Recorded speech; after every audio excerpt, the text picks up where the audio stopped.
Bonjour à tous, l'actualité de la semaine a été marquée par deux événements qui intéressent le propos de cette chaîne et dont je vais parler rapidement avant d'essayer de tirer un propos plus général sur le rôle du père dans la famille. En France, le Premier ministre a annoncé que la PMA pour toutes serait proposée rapidement au vote parlementaire. Officiellement, il s'agit d'aider les couples lesbiens et les femmes seules à avoir des enfants. Le projet traîne effectivement dans des cartons depuis plusieurs années, c'était une promesse de Macron candidat et une promesse qui sera visiblement tenue, donc pas vraiment une surprise. Le deuxième événement est une polémique passée quasiment inaperçue en France et qui nous vient du Québec. J'en profite pour saluer les Québécois qui m'écoutent. À Québec donc, la militante féministe et présidente de la Fédération des femmes Gabrielle Bouchard a proposé la mise en place d'une vasectomie obligatoire pour tout homme à 18 ans. La chose, nous dit-elle, est réversible, donc les hommes n'auront qu'à faire une deuxième opération lorsqu'ils voudront des enfants. Après le tollé qui a suivi sa proposition, Gabrielle Bouchard a déclaré que c'était une provocation pour illustrer qu'on polémiquait davantage sur les questions masculines que féminines en réponse aux attaques contre le droit à l'avortement. Je ne sais pas si telle était effectivement son intention au moment du tweet ou s'il s'agit d'un rétropédalage acrobatique. Sans m'attarder outre mesure sur cette proposition, dont on ne sait pas vraiment si c'est une expérience sociale ou une véritable proposition pour le gouvernement, notez le glissement de « les femmes veulent le droit à la contraception » vers « les hommes doivent être stérilisés préventivement ». Et pour les quelques féministes qui m'écoutent et qui d'habitude me parlent de « mon corps, mon choix » et d'égalité, laissez-moi poser une question. Si un homme est égal à une femme et qu'une femme doit avoir le contrôle de son corps, comment pourrait-on forcer des hommes à subir une transformation physique quelconque ? Pour celles qui manquent d'imagination, imaginez qu'un homme propose une loi pour obliger toute jeune fille de 18 ans à se faire poser un stérilet. Est-ce que ce serait compatible avec « mon corps, mon choix » ? Ces deux informations sont intéressantes, elles peuvent être traitées séparément ou elles peuvent l'être ensemble. La prémisse ici étant que ce qui est suggéré par des hystériques du continent américain finit souvent par être suggéré en France avec quelques années de retard.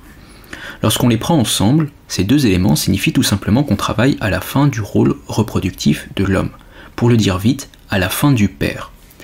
D'un côté, on travaille à ce que la femme puisse avoir des enfants sans homme. De l'autre, on travaille à ce que l'homme soit incapable de se reproduire par défaut. La question qu'on peut légitimement se poser, c'est si on n'essaie pas de rendre l'homme complètement superflu dans la reproduction pour le cantonner dans un rôle de pourvoyeur de ressources.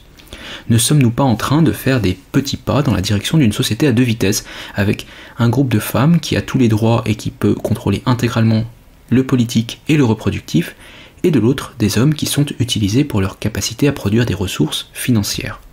En gros, ne sommes-nous pas en train de mettre en place un système à grande échelle où des hommes vont être condamnés au célibat à vie et à payer des impôts pour permettre à des femmes d'avoir des enfants toutes seules?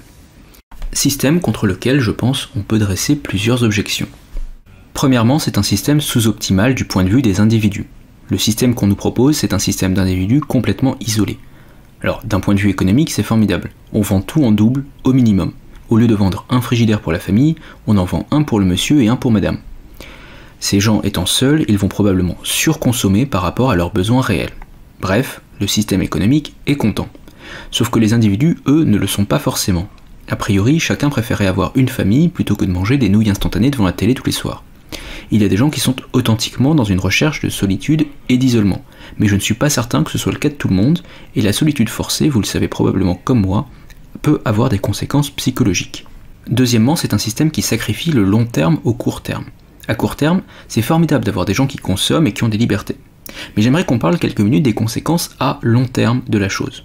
Dans les sujets les plus tabous que j'ai pu aborder sur cette chaîne, il y a le fait que l'accumulation de partenaires sexuels n'est pas forcément une source de mieux-être.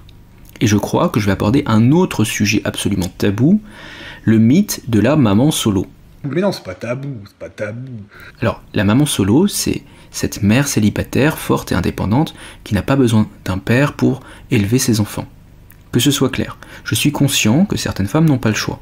Prenons un exemple caricatural, vous êtes marié à un soldat qui meurt au combat et vous devez éduquer vos enfants toutes seules, et bien franchement vous avez tout mon respect d'une part, et vous faites honneur au pays. Mon problème, c'est lorsqu'on souhaite construire une société entière avec des enfants qui n'ont jamais vu de père. Les statistiques pour les enfants sans père sont accablantes, et de tous les points de vue. Les résultats scolaires des enfants, les épidémiologies de consommation de drogue, les taux de criminalité, les problèmes psychologiques, même en ajustant les variables de revenus du foyer et de situation familiale, c'est